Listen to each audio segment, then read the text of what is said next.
وہ فتح خان نے. اس نے بلبلانا چھوڑ کر پھرتی سے جواب دیا. میں نے جوتے کا دباؤ بڑھایا تو وہ پھر بلبلانے لگا.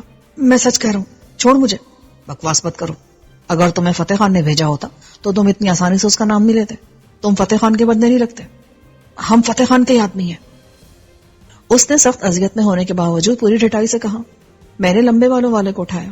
وہ اس بار سچ مچ نیم بے ہوش ہو چکا تھا اور کھڑا ہونے پر جھول رہا تھا.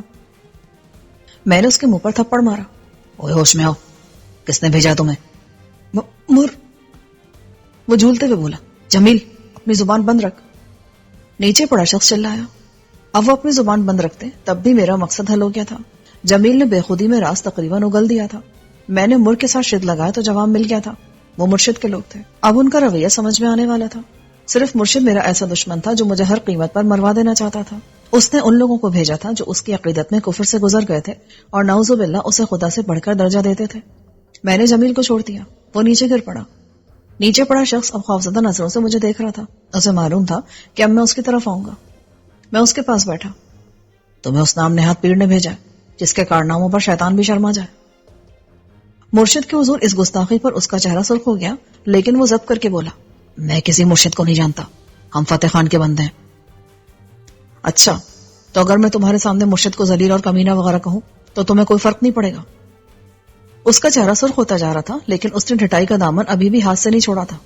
نہیں, مجھے کوئی فرق نہیں پڑتا. اور اگر میں اسے کتا, سور اور کسی غلیظ نسل کا جانور قرار دوں تو؟ بکواس بند کر حرامی. اس کا حوصلہ جواب دے گیا. میں نے اس کا سر دیوار سے دے مارا تو اس کی زبان رک گئی. مرشد کے ناجائز پلے, تو کھل گیا نا آخر. اب دیکھ تیرے ساتھ ہوتا کیا ہے. وہ چکرا کے رہ گیا تھا. اس کے باوجود اس نے حقارت سے مسکرانے کی کوشش کی. کیا کر لو گے؟ زیادہ سے زیادہ جان لے لو گے نا. مرشد بادشاہ پر ایسی 100 جانیں قربان ہیں. شاید تمہارے علم میں ہو, کچھ عرصہ پہلے مرشد کے کچھ آدمی جو کہیں ایک مشن پر گئے تھے اس حال میں واپس آئے تھے کہ وہ اندر بہرے ہو چکے تھے. انہیں میں نے ہی اندر بہرا کیا تھا. اب یہی کام میں تم لوگوں کے ساتھ کروں گا, اور اس میں اشیاء جوڑنے والے سولوشن کی صرف ایک ٹیوب خرچ ہوگی. بکواس کرتے ہو تم. وہ خوفزدہ ہو گیا. اچھا, جب میں یہ کام کروں گا تب خود کو سمجھاتے رہنا کہ میں بکواس کر رہا ہوں یا نہیں. اسی طرح اندھے اور بہرے ہو جانا. میرا خیال ہے جن لوگوں کے ساتھ میں نے پہلے یہ سلوک کیا تھا مرشد نے ان کو مروا دیا ہوگا. اس کا پلہ ہونے کی وجہ سے تمہیں اس بات کا علم ہوگا. اس نے کچھ نہ کہا, لیکن اس کے تاثرات بتا رہے تھے کہ میری بات درست تھی. مرشد روگ پالنے والے لوگوں میں سے نہیں تھا. سنو, میں نے جو کہا ہے وہ میں کر بھی سکتا ہوں. میں تمہیں قتل بھی کر سکتا ہوں. تمہاری لاشیں کسی نامعلوم قبر میں ہمیشہ کے لیے غائب ہو جائیں گی, اور اس نام نہاد پیر کو پتا بھی نہیں چلے گا کہ تم لوگ کہاں گئے. مگر میں تمہیں چھوڑ سکتا ہوں, ایک معمولی سی شرط پر. کیسی شرط؟ میں مرشد کے جرائم کے بارے میں جاننا چاہتا ہوں. مرشد بادشاہ مجرم نہیں ہے. یعنی تمہارے خیال میں دوسروں کو قتل کرانا, عورتوں اور لڑکیوں کو اغوا کرنا, دوسروں کا مال و دولت لوٹ لینا ثواب کی کام ہے یہ؟ کیا مرشد کے اشارے پر اس کے تم جیسے کتے سب کرتے نہیں ہو؟ اس کا چہرہ بتا رہا تھا کہ وہ یہ سب کرتا رہا تھا. جمیل اب کسی قدر ہوش میں آ گیا تھا. مرشد کا نام سن کر اس نے اپنے ساتھی سے کہا, بکواس کر رہی ہے, ہم فتح خان کے آدمی ہیں. اس پر اس کے ساتھی نے روانی اور سلاست میں اس کے گھر کی خواتین سے اپنی ناجائز رشتہ داریوں کا انکشاف کرتے ہوئے بتایا کہ مرشد کا نام اس نے لیا تھا. جمیل چکرا گیا کیونکہ اسے بالکل یاد نہیں تھا کہ اس کی زبان سے مرشد کا نام کب نکلا, لیکن اس کے ساتھی نے اتنے پرزور انداز میں کہا کہ اسے یقین آ گیا. یوں اس نے اپنی گردن بچا لی, حالانکہ اقرار اسی نے کیا تھا. جمیل نے صرف مر کہا تھا. جمیل کمزور لہجے میں بولا, بکواس نہ کر, میں نے کوئی نام نہیں لیا. نام تو لیا ہے نا. اب تم دونوں کی عافیت اسی میں کہ مرشد کے جرائم کے بارے میں بتاؤ جو اس نے تم لوگوں کے توسط سے کرائے ہیں. ان دونوں کو سانپ سونگ گیا. میں نے زخمی باہوں والے کی طرف دیکھا. اپنے ساتھی کو بتا دینا کہ انکار کی صورت میں تم دونوں کے ساتھ میں کیا کروں گا. میں باہر آیا تو سخت تشویش زدہ تھا. مرشد بظاہر کہیں آس پاس نہیں تھا, لیکن اس نے میرا سراغ لگا لیا تھا. پہلے میں حملہ کو فتح خان کا ساتھی سمجھا تھا. اس کے 2 آدمی پہلے ہی میرے پاس تھے, اس لیے میں سمجھا کہ ان کی مدد سے اس نے ہمارے ٹھکانے کا سراغ لگا لیا ہے. لیکن مرشد کے آدمی وہاں کس طرح پہنچے؟ قیدیوں والے کمرے کا دروازہ باہر سے بند ہوتا تھا اور اندر سے اسے کوئی رستم زمانی توڑ سکتا تھا. ان دونوں کی بس کی بات نہیں تھی, اس لیے میں بے فکر تھا. میں نیچے باغ میں آیا. اس وقت تک دھوپ پھیل چکی تھی اور اس کی ہلکی کرنیں اچھی لگ رہی تھی. اس کے باوجود سردی ایسی تھی کہ مجھے اپنی جیکٹ کی زپ بند کرنا پڑی.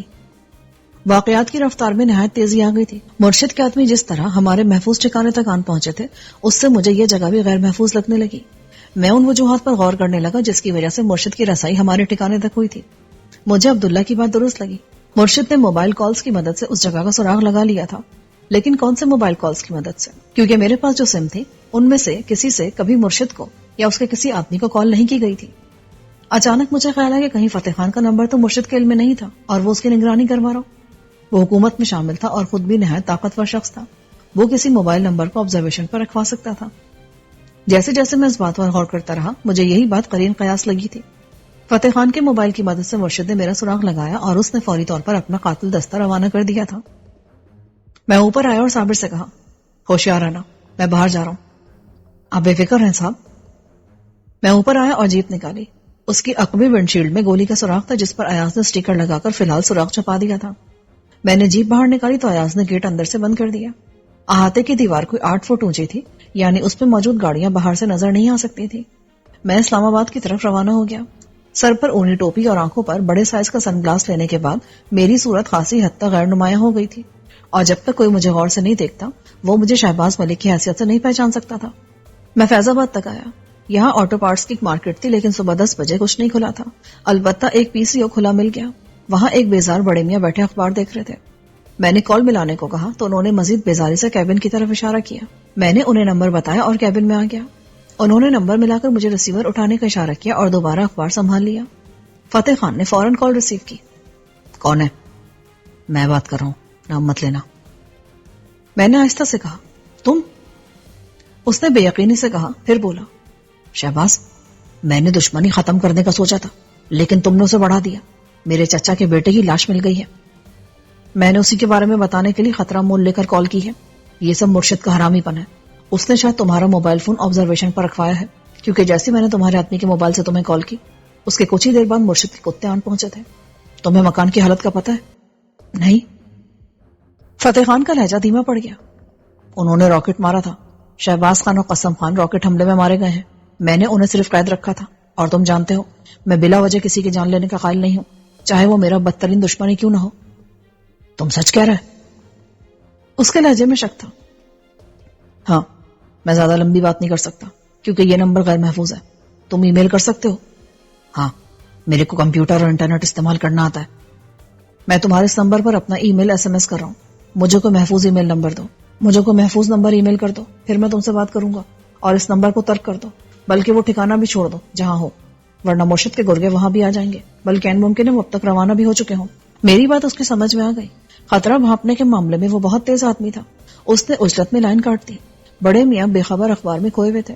میں نے کال چارج کا پوچھا تو انہوں نے فون دیکھ کر بادل ناخواستہ مجھے رقم بتائی اور میں ادائیگی کر کے باہر آ گیا۔ میں نے شہباز خان والی سم لگا کر فتح خان کو اپنا ای میل SMS کیا اور پھر اس سم کو توڑ کر پھینک دیا۔ اس کے بعد راستے میں آنے والے پہلے فقیر کو شہباز خان مرحوم کا موبائل تھما دیا۔ فقیر بہت چنکا رہ گیا۔ میں آگے بڑھ گیا، ایک کیفے میں بیٹھ کر وقت گزاری کی اور پھر آٹو پارٹس کی مارکیٹ پہنچا۔ وہاں دکانیں کھلنا شروع ہو گئی تھی۔ میں نے ایک دکاندار سے جیپ کی عقبی ونڈ شیلڈ مانگی۔ اس کے پاس نہیں تھی، لیکن اس کا بھائی اسی کا کام کرتا تھا۔ اس نے ابھی تک دکان نہیں کھولی تھی۔ اس نے اپنے بھائی کو کال کی، اور دکان تے اتنے گاہک آ گئے تے تو ابھی تک بیبے کی بغل میں گھسا ہے۔ بیبے سے مراد یقیناً اس کی بیوی ہوگی۔ اس نے فون بند کر کے کہا، وہ جی ابھی آدھے گھنٹے میں آ جائے گا۔ ٹھیک ہے، میں جیپ چھوڑے جا رہا ہوں۔ جیپ میں کچھ بھی نہیں تھا۔ میں نے چابی اس کے حوالے کر دی۔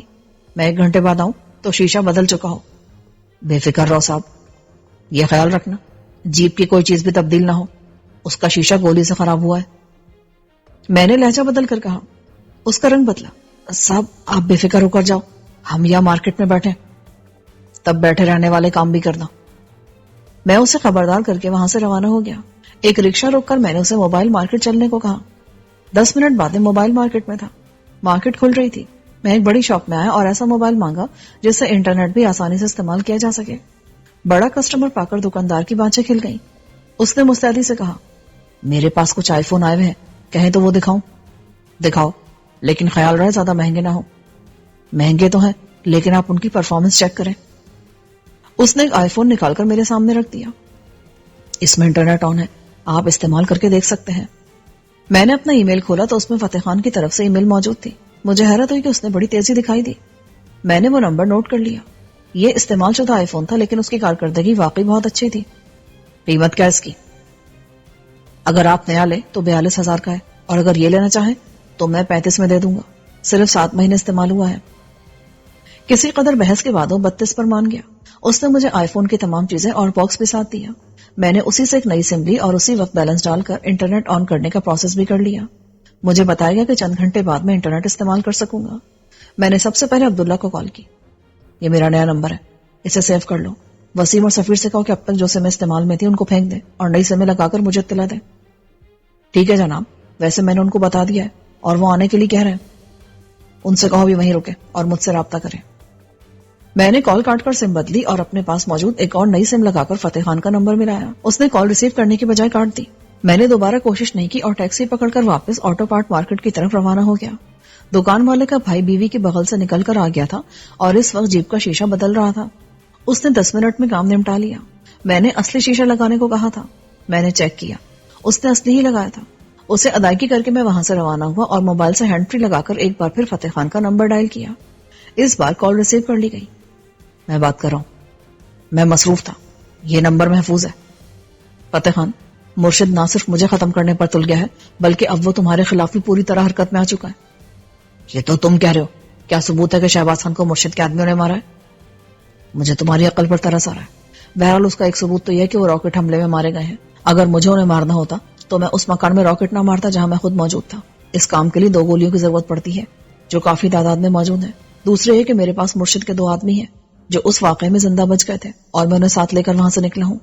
انہوں نے پہلے تمہارا نام لیا کہ وہ تمہارے آدمی ہیں، لیکن مجھے شک تھا۔ مجھے ایسی کوئی وجہ سمجھ نہیں آ رہی تھی کہ تم مجھے اس طرح قتل کرانے کے لیے لاؤ لشکر بھیجو گے۔ ان کا انداز بھی مختلف تھا، اس لیے مجھے شبہ ہوا کہ وہ بکواس کر رہے ہیں۔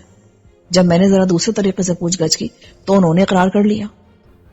مرشد کو کیسے پتا چلا کہ تم وہاں موجود ہو اور اس نے اپنے آدمی روانہ کر دیے؟ یہ سب تم سے موبائل پر بات کرنے کے بعد ہوا، اور اسی سے مجھے یقین ہے کہ مرشد اصل میں تمہارے نمبر کی نگرانی کرا رہا ہے اور ممکن ہے کال ٹیپ بھی کر رہا ہوں۔ وہ بااثر آدمی ہے، اس کے لیے یہ کام ناممکن نہیں ہے۔ تم ٹھیک کہہ رہا ہے، اگر یہ بات سچ ہے تو ہم مرشد کو چھوڑے گا نہیں۔ ابھی وہ وقت دور ہے، فی الحال تم اپنی جان بچاتے پھر رہے ہیں۔ میں بہت خوش قسمت ہوں جو کل کے حملے میں مجھے یا میرے کسی ساتھی کو نقصان نہیں ہوا۔ اور شہلا، وہ بھی بچ گیا؟ اتفاق سے، ورنہ وہ برابر والے کمرے میں تھی اور اس کمرے کو بھی نقصان ہوا ہے۔ اس وقت میں 12 کہو سے ذرا پیچھے تھا۔ میں نے مزید آگے جانے کے بجائے گاڑی سڑک سے کچے میں اتار کر روک لی تھی۔ فتح خان بھی کم شاطر نہیں تھا، ممکن ہے اس کے پاس بھی کوئی ایسی چیز ہو جس سے وہ میرے موبائل کی لوکیشن جان جاتا۔ ویسے اب تمہیں شہلا سے کیا مطلب ہے جو تم اس کے استعمال شدہ بلاؤز کی مدد سے اس کو تلاش کروا رہے ہو؟ میں اصل میں تمہیں تلاش کر رہا ہوں، مجھے تم سے کام ہے۔ فتح خان، میرا خیال ہے میں نے بات کلیئر کر دی ہے، اب بھی تمہاری سمجھ نہ آئے تو تم جو چاہے سمجھتے رہو۔ اور ہاں، اب تمہاری طرف سے مجھے یا میرے ساتھیوں کو چھیڑنے کی کوئی کوشش کی گئی تو میں اسے تمہاری طرف سے اعلان جنگ سمجھوں گا۔ فی الحال میری ساری توجہ مرشد کی طرف ہے، بہتر ہوگا تم درمیان میں پنگا کرنے سے گریز کرو۔ اس سے پہلے کہ وہ کچھ کہتا، میں نے موبائل آف کر کے اس سے سم نکال کر دوسری لگا لی۔ اس سم کا نمبر سفیر، وسیم اور عبداللہ کے پاس تھا۔ آئی فون والی سم کو میں نے بالکل الگ رکھنے کا فیصلہ کیا تھا کیونکہ اس کی مدد سے میں انٹرنیٹ سے منسلک رہنا چاہتا تھا۔ میں روانہ ہو گیا کیونکہ مجھے نکلے ہوئے کئی گھنٹے ہونے کو آئے تھے۔ راستے میں ایک مناسب نظر آنے والی بیکری سے میں نے سینڈوچز، چھوٹے پیزے، رول اور اسی نوعیت کی دوسری چیزیں لے لی جن سے آسانی سے پیٹ بھرا جا سکتا تھا اور یہ معیاری بھی ہوتی تھی۔ ان کے ساتھ کولڈ ڈرنکس، ڈبل روٹی، انڈے، مکھن اور دودھ کے ڈبے لیے۔ یہ چیزیں ناشتے کے علاوہ ہنگامی مواقع پر کام آتی جب کھانے کے لیے باہر جانے یا کچھ لانے کا موقع نہ ہوتا۔ جب میں واپس پہنچا تو سب جاگ چکے تھے اور میری فکر میں تھے۔ میں جیپ سے اترا تو بیتو نکل آیا۔ شوبی اب کہاں چلا گیا تھا بغیر بتائے؟ ہم سب پریشان ہو گیا تھا۔ کام سے گیا تھا یار، یہ سامان اندر لے جاؤ۔ بیتو کھانے پینے کی چیزیں دیکھ کر خوش نظر آنے لگا۔ یقیناً دوپہر میں انڈر ڈبل روٹی کھانے کے خیال سے اس کی روح فنا ہو رہی تھی۔ میں نے صابر سے حالات پوچھے تو اس نے کہا وہ دونوں شور کر رہے تھے، پھر ایاز صاحب نے اندر جا کر ان کو تسلی دی تو چپ ہو گئے۔ ان کو اسی طرح پڑا رہنے دو، کھانا پانی کچھ نہیں دینا۔ میں نے اسے ہدایت کی۔ میں نیچے آیا تو ایاز اور شاہین کچن میں موجود تھے۔ شاہین برتن دھو رہی تھی اور ایاز کچن میں میز پر بیٹھا کافی پی رہا تھا۔ نہ جانے کیوں مجھے لگا جیسے وہ مجھے دیکھ کر جھیپ گئے ہوں، لیکن میں نے کوئی توجہ نہ دی۔ واہ، کافی پی جا رہی ہے، وہ بھی اکیلے اکیلے۔ میں نے کرسی سنبھالتے ہوئے کہا تو شاہین پھر جھیپ گئی اور جلدی سے بولی انہوں نے کہا تو میں نے بنا دی، آپ کہیں تو آپ کے لیے بھی بنا دو۔ نیکی اور پوچھ۔ شاہین کافی بنانے لگی۔ ایاز نے پوچھا آپ کہاں چلے گئے تھے؟ پہلے تو میں نے اسے مختصراً مرشد کے آدمیوں کے اقبال جرم کے بارے میں بتایا، پھر فتح خان سے ہونے والی گفتگو سے آگاہ کیا۔ میرا اندازہ درست نکلا تھا، یہ فتح خان کے آدمی نہیں ہے اور فتح خان اپنے کزن کی موت کا ذمہ دار مجھے سمجھ رہا تھا۔ بہرحال میں نے بات کلیئر کر دی ہے۔ تو مرشد موبائل کی مدد سے ہمارا سراغ لگا رہا ہے، اس صورت میں ہمیں تو بہت محتاط ہو جانا چاہیے۔ ایاز نے کہا ہمیں اپنی تمام سمیں نہیں لگانی ہے۔ میری پرانی لگی ہے. اس نے موبائل نکالا اور سم نکال کر اسے توڑ دیا. پھر دوسری سم لگائی جو اس نے ابھی تک استعمال نہیں کی تھی. میں اسے آئی فون دکھا رہا تھا کہ بیتو آ گیا. وہ خوش ہو کر بولا, میرے لیے لایا ہے؟ ہاں تم لے لو, اچھا کھلونا ہے, لیکن اس سے کہیں کال مت کرنا. ٹھیک ہے, اس نے سعادت مندی سے کہا اور آئی فون لے کر چلا گیا. اسے موبائل کا شوق تھا اور یہ شوق کال کرنے کا نہیں بلکہ موبائل میں موجود دوسری تفریحی سہولیات کا تھا. کھانے کا سامان کچن میں آ گیا تھا. شاہین اسے مائکرو ویو میں گرم کرنے لگی. میں نے کافی کے ساتھ سینڈوچز اور پیزا لیا. کھانے کے بعد میں اوپر آیا. شہلا کمرے میں قید تھی اور کچھ بیزار لگ رہی تھی. وہ مجھے دیکھتے ہی بولی, خدا کے لیے شہباز, یا تو مجھے جانے دو یا مار دو, میں اس قید سے تنگ آ گئی ہوں. واقعی تمہیں قید تنگ کر رہی ہے یا میرا اور میرے آدمی کا شریفانہ رویہ تنگ کر رہا ہے؟ اس کا چہرہ سرخ ہو گیا. تم غلط سمجھ رہے ہو. اب میں تم کو صحیح طرح سے سمجھاؤں, پہلے غلط سمجھا تھا. بہرحال تمہارے کردار سے مجھے کچھ لینا دینا نہیں ہے. مجھے وہ بریف کیس چاہیے جو پروفیسر کے بینک لاکر میں ہے. اس کے بغیر تمہیں چھوڑنے کا سوال ہی پیدا نہیں ہوتا. میں کہہ چکی ہوں, اسے صرف میں ہی نکال سکتی ہوں. یہ خوش فہمی ہے تمہاری, کیونکہ میں کچھ مسائل میں گھرا ہوا ہوں. مجھے ذرا ان سے فارغ ہو جانے دو, اس کے بعد میں بینک لاکر تک رسائی کا کوئی نہ کوئی طریقہ نکال لوں گا. لیکن اس صورت میں تمہیں رہا نہیں کروں گا بلکہ دوبارہ فتح خان کے حوالے کر دوں گا. شہلا اگر ڈری تھی تب بھی اس نے ظاہر نہیں کیا تھا. بہرحال فتح خان اور اس کے آدمی اس کے لیے کوئی خوشگوار یاد نہیں تھے. انہوں نے اسے جانور کی طرح استعمال کیا تھا. وہ سوچ میں پڑ گئی, پھر بولی, اس بات کی کیا گارنٹی ہے کہ اگر میں تمہیں اپنا منصوبہ بتا دوں تو تم لاکر کی باقی چیزوں سے کوئی سروکار نہیں رکھو گے؟ اگرچہ میں نے سوچ لیا تھا کہ اگر مجھے لاکر تک رسائی کا موقع ملا تو میں بریف کیس حاصل کرنے کے ساتھ لاکر میں موجود پروفیسر کا بلیک میلنگ کا تمام اسٹف ضائع کر دوں گا. لیکن میں نے محسوس کیا کہ شہلا بھی اس اسٹف کے چکر میں ہے, اور اگر میں نے اسے اپنے اصل عزائم سے آگاہ کر دیا تو وہ مجھ سے تعاون سے انکار کر دے گی. میں نے اسے تسلی دینے والے انداز میں کہا, کیوں نہیں, میں تمہیں پہلے بھی کہہ چکا ہوں, مجھے صرف بریف کیس سے مطلب ہے. ٹھیک ہے, میں تمہاری زبان پر اعتبار کری ہوں, لیکن مجھے سوچنے کے لیے کچھ ٹائم چاہیے. یہاں اس کمرے میں بیٹھ کر تم آرام سے سوچ سکتی ہو, لیکن خیال رہے یہ مدت اتنی طویل نہ ہو کہ تمہاری وفات کا وقت آ جائے. تم جانتی ہو میرے پیچھے مرشد اور فتح خان جیسے دشمن لگے ہیں, اور کل رات ہی تم مرتے مرتے بچی ہو. بس مجھے کل تک کی مہلت دے دو. ٹھیک ہے, سوچ لو, لیکن میری بات یاد رکھنا, تمہارے پاس زیادہ وقت نہیں ہے اور میں بھی تمہیں زیادہ دیر اپنے پاس نہیں رکھ سکتا. اگر میں تمہیں اپنے پاس نہیں رکھ سکا تو آزاد کرنے کا خطرہ مول لینے کے بجائے میں فتح خان کے حوالے کر دوں گا, اور اس کے پاس کم سے کم تمہارا مصرف تو ہے نا. میں نے معنی خیز انداز میں کہا تو اس کا چہرہ سرخ ہو گیا. فتح خان بہت گھٹیا اور ذلیل آدمی ہے. اس نے اور اس کے کتوں نے میرے ساتھ بہت برا سلوک کیا ہے. اگر تم چاہتی ہو کہ تمہارے ساتھ اس سلوک کا اعادہ نہ ہو تو مجھ سے تعاون کرو, ورنہ. میں کمرے سے باہر نکل آیا. میں رات کو صرف 2 گھنٹے سویا تھا اور پھر بہت زیادہ بھاگ دوڑ اور قتل و غارت گری نے مجھے ذہنی اور جسمانی طور پر تھکا دیا تھا. اس لیے میں نے بہتر سمجھا کہ کچھ دیر کے لیے سو جاؤں. ایاز اور بیتو نیچے کچن میں کھانے میں مصروف تھے. صابر کو کھانا اوپر ہی دے دیا گیا تھا. میں نیچے آ کر لیٹا ہی تھا کہ سفیر کی کال آ گئی. وہ برہم تھا. میری آواز سنتے چلانے لگا, جب تو واجب القتل ہو گیا تو رات کو بتایا کیوں نہیں؟ تو کیا کرتا, توپ لے کر آ جاتا کیا؟ وہی کرتا جو عبداللہ نے کیا. ویسے اصل کام ہم کر چکے تھے, اس لیے تیرا یا وسیم کا آنا بیکار تھا. کم سے کم تو بتا تو سکتا تھا. ضرورت ہوتی تو ضرور بتاتا. بلا وجہ تم دونوں کو پریشان کرنے کا کوئی فائدہ نہیں تھا. وہ ٹھکانہ تو تباہ ہو گیا ہے, لیکن اب ہم پہلے سے بہتر جگہ پر ہیں اور مرشد کے 2 آدمی بھی ہاتھ لگے ہیں. میں نے پھر اسے مختصراً صبح سے اب تک ہونے والی پیش رفت کے بارے میں بتا دیا. سفیر اور وسیم نے اپنے موبائلز کی سمیں بدل لی تھی. میں نے اس سے کہا, یار میں نے شہلا کا قصہ نمٹانے کا فیصلہ کر لیا ہے. کیا کرے گا؟ مرڈر؟ پیار سے یا ہتھیار سے؟ بکواس مت کر. ویسے کرنا تو یہی چاہیے, لیکن اب میں پہلے بریف کیس والا معاملہ نمٹا دینا چاہتا ہوں. اس کے بعد میری بلا سے یہ جائے جہنم میں. اب میں اپنی ساری توجہ مرشد اور فتح خان پر لگانا چاہتا ہوں. خاص طور سے مرشد آپے سے باہر ہو گیا, اسے کوئی جھٹکا پہنچانا ضروری ہے. تیری فتح خان سے کیا بات ہوئی ہے؟ میں نے اسے بتایا ہے کہ حملہ مرشد کے آدمیوں نے کیا ہے اور ان کی طرف سے مارے جانے والے راکٹ نے شہباز خان اور قسم خان کی جان لی ہے. لگ تو ایسا رہے کہ بات اس کی سمجھ میں آ گئی ہے اور اب اس کی آتش فشانی کا رخ مرشد کی طرف ہوگا. وہ مرشد کا کچھ نہیں بگاڑ سکتا. خیر اسے گولی مار. یہ بتا شہلا کے ساتھ کیا کرنا ہے؟ میں نے اسے کل تک کی مہلت دی ہے. اس کے بعد میں اسے ایک طرف کر کے خود اس بینک لاکر تک رسائی حاصل کرنے کی کوشش کروں گا اور اس صورت میں شہلا کو فتح خان کے حوالے کر دوں گا. کیا یہ مناسب ہوگا؟ اس جیسی عورت کے لیے بالکل مناسب ہوگا. اچھا میں سونے لگا ہوں. مہربانی کر کے 4 گھنٹے سے پہلے مجھے کوئی تنگ نہ کرے, اور وسیم کو بھی حالات سے آگاہ کر دینا. ہم دونوں تیرے پاس آ رہے ہیں. نہیں, ابھی تم لوگ وہیں ٹھہرو. اس معاملے میں تیری نہیں سننی. اور سنا ہے کوئی نئی مظلومہ ہاتھ آئی ہے, اسے بھی تو دیکھنا ہے. اچھا بھائی دیکھ لے، لیکن وہ بیچاری سچ مچ مظلوم ہے، کل رات اس کا باپ مارا گیا۔ ہاں یار، تو ہم بھی تعزیت ہی تو کریں گے، سفیر نے کہا اور کال کاٹ دی۔ مجھے معلوم تھا کہ وہ رکے گا نہیں۔ میں نے فون بند کر دیا اور سونے کی کوشش کرنے لگا۔ دماغ کسی قدر منتشر تھا، اس لیے سونے میں کچھ وقت لگا۔ میں شام تک سوتا رہا۔ سورج غروب ہونے کے بعد مجھے بیتو اٹھانے کے لیے آ گیا۔ اٹھ جاؤ نا، کب تک سوتا رہے گا؟ ٹائم کیا ہوا ہے؟ 6 بج رہا ہے، سفیر اور وسیم بھائی بھی آ گیا ہے۔ میں نے اٹھ کر منہ ہاتھ دھویا، باہر آیا تو سردی کی شدت میں نمایاں اضافہ محسوس ہوا تھا۔ سفیر، وسیم اور ایاز نیچے لاؤنج میں موجود تھے۔ شاہین حسب معمول کچن میں تھی۔ اس نے یہ کام ذمہ داری سمجھ کر سنبھال لیا تھا۔ میں اندر آیا تو اس نے چائے کا پوچھا۔ ہاں بنا دو، لیکن شاہین یہ تمہاری ذمہ داری نہیں ہے۔ میں یہاں رہ رہی ہوں اور اپنی خوشی سے کر رہی ہوں۔ آپ لوگوں نے مجھے ان بدماشوں سے بچایا، میرے بابا کے قاتلوں کو کیفر کردار تک پہنچایا، یہ مجھ پر آپ کا احسان ہی تو ہے۔ لیکن اس کا مطلب یہ نہیں کہ تم ہمارے لیے ہمہ وقت کچن میں موجود رہو۔ وہ مسکرا دی۔ اتفاق سے آپ جب بھی آئے تو میں یہاں پائی گئی، لیکن میں زیادہ تر ٹائم اپنے کمرے میں ہی رہ رہی ہوں۔ اس نے چائے کا کپ میرے سامنے رکھا۔ تم بھی بیٹھو، مجھے تم سے معلوم کرنا ہے، تم نے اپنے مستقبل کے بارے میں کیا سوچا ہے؟ اس نے شاید اس بارے میں سوچا ہی نہ تھا، کیونکہ جب میں نے پوچھا تو اس کا چہرہ یکدم بجھ گیا۔ سچی بات ہے، مجھے بالکل بھی سمجھ میں نہیں آ رہا کہ میں کہاں جاؤں۔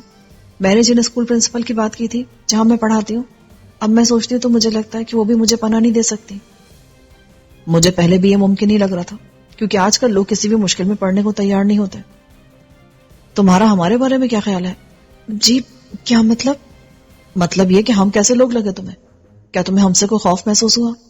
بالکل بھی نہیں، آپ سب بہت اچھے ہیں، آپ، بیتو بھائی اور ایاز۔ میں نے نوٹ کیا کہ اس نے بیتو کو تو بھائی کہا تھا لیکن ایاز کو نہیں، حالانکہ ایاز عمر میں بیتو سے کہیں بڑا تھا۔ اگر تمہیں کچھ وقت یہاں گزارنا پڑے تو میرا خیال ہے تمہیں کوئی مشکل نہیں ہوگی۔ تم آرام سے اپنے آنے والے کل کے بارے میں سوچو اور جو بھی فیصلہ کرو مجھے بتا دو۔ میں اور میرے ساتھی تمہاری جو بھی مدد کر سکے ضرور کریں گے۔ میں اس مدد کے لیے آپ کی شکر گزار ہوں۔ تم نے محسوس کر لیا ہوگا کہ ہم عام انسان نہیں ہیں، ہمیں خاص حالات درپیش ہیں۔ بہت سارے لوگ ہمارے دشمن ہیں اور وہ ہمارے ساتھ کیا کر سکتے ہیں اس کا ایک نمونہ تم کل رات دیکھ چکی ہو۔ یعنی ہمارے ساتھ رہنا زندگی کا رزق بھی ہے۔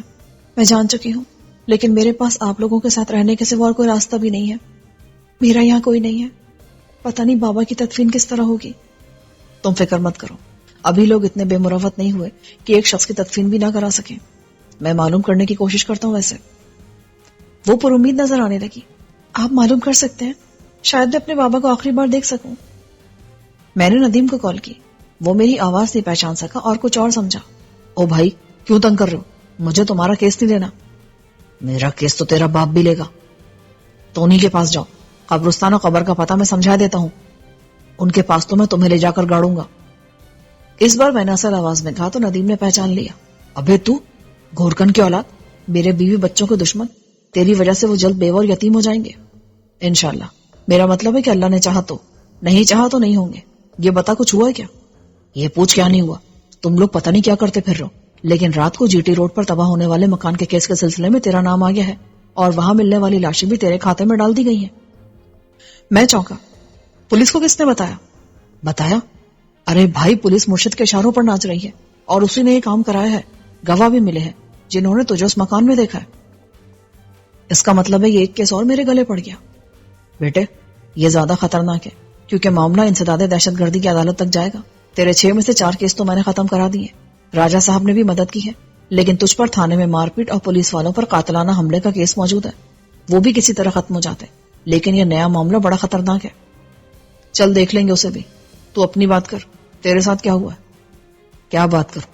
کل شام میرے دفتر میں مرشد کے کتے آئے تھے، انہوں نے مجھے تو کچھ نہیں کہا لیکن دفتر کا بیڑا غرق کر دیا اور میری چپراسی کا بازو توڑ کر چلے گئے۔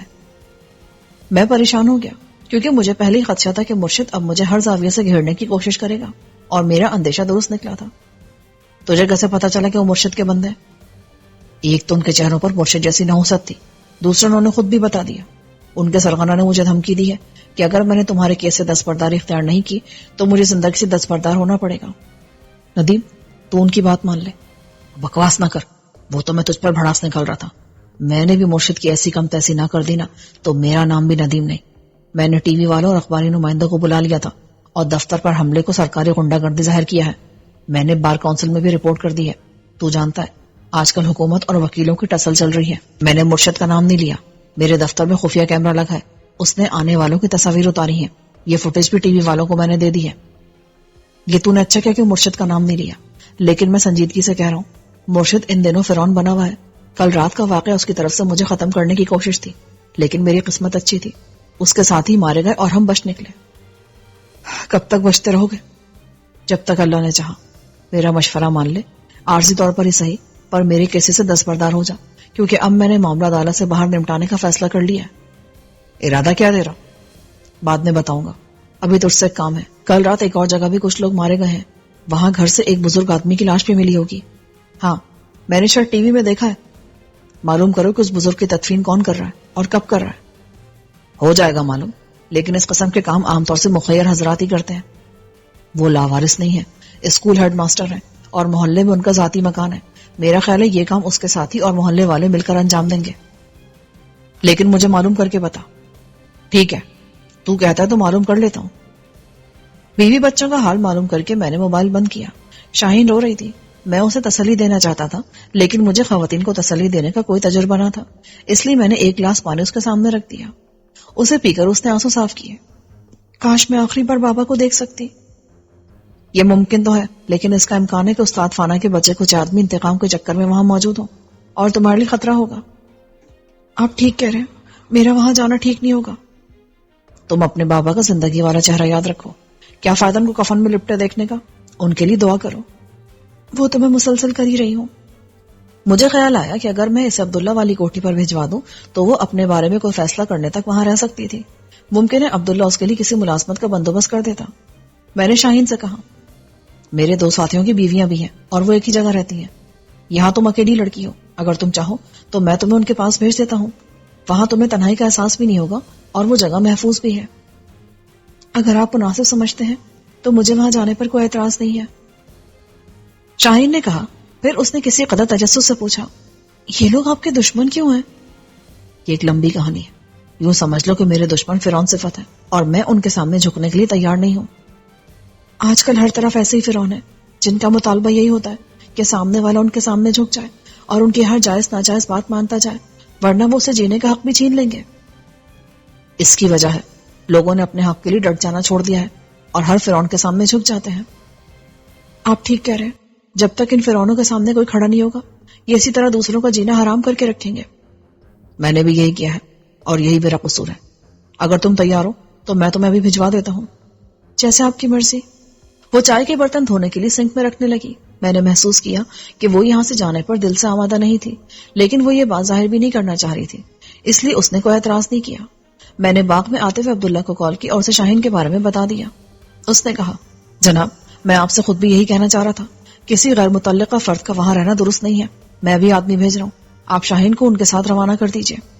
ٹھیک ہے، تم اپنا آدمی بھیجوا دو۔ عبداللہ، تم میرے وکیل ندیم کے بارے میں جانتے ہو نا؟ بہت اچھی طرح، ایک بار ان سے ملاقات بھی ہوئی ہے۔ یار، کل رات ندیم کے دفتر پر حملہ ہوا ہے، مرشد کے آدمیوں نے وہاں غنڈہ گردی کی ہے۔ میں چاہتا ہوں کہ اس کے گھر، دفتر اور آنے جانے کے لیے حفاظت کا بندوبست کیا جائے۔ ہو جائے گا، میرے آدمی براہ راست ان کی حفاظت نہیں کریں گے، لیکن وہ دور سے ان پر نظر رکھیں گے، اور دفتر کے لیے میں ایک اچھی سیکیورٹی ایجنسی کے گارڈ بھجوا دیتا ہوں۔ یہ ٹھیک رہے گا۔ ندیم سے ہونے والی گفتگو نے مجھے پریشان کر دیا تھا۔ مرشد ایک بار پھر مجھ سے متعلقہ افراد کو چھیڑ رہا تھا۔ میں نے حویلی کال کی، ماں جی اور بابا سے بات ہوئی۔ میں نے بابا کو بتایا کہ آج کل وہ بہت محتاط رہے ہیں۔ پھر میں نے رفیق بھائی کے گھر کال کر کے آپا اور شمی سے بات کی۔ شمی بہت خوش تھی کیونکہ عتیق تیزی سے صحتیاب ہو رہا تھا۔ سردی کی شدت کی وجہ سے ایک بار پھر دھند چھا رہی تھی۔ میں اندر آیا تو وسیم، سفیر اور ایاز آپس میں گپ شپ کر رہے تھے۔ ایاز اپنی ابتدائی جھجک پر قابو پا کر پوری طرح ہمارے ساتھ شامل ہو گیا تھا۔ بیتو ایک طرف آئی فون لیے بیٹھا تھا۔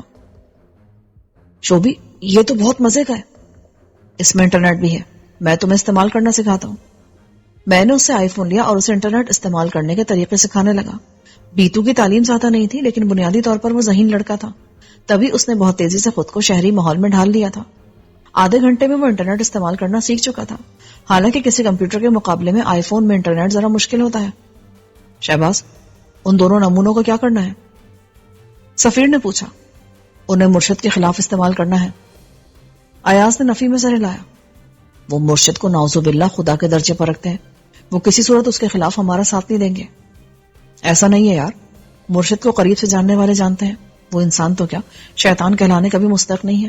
ابھی یہ صرف بڑھ کے مار رہے ہیں، ذرا ان کو زخمی حالت میں بھوک پیاس کی مار سہنے دو، اس کے بعد دیکھنا۔ وہ سب جاننے کے لیے بے چین تھے کہ آج میں نے کیا کیا۔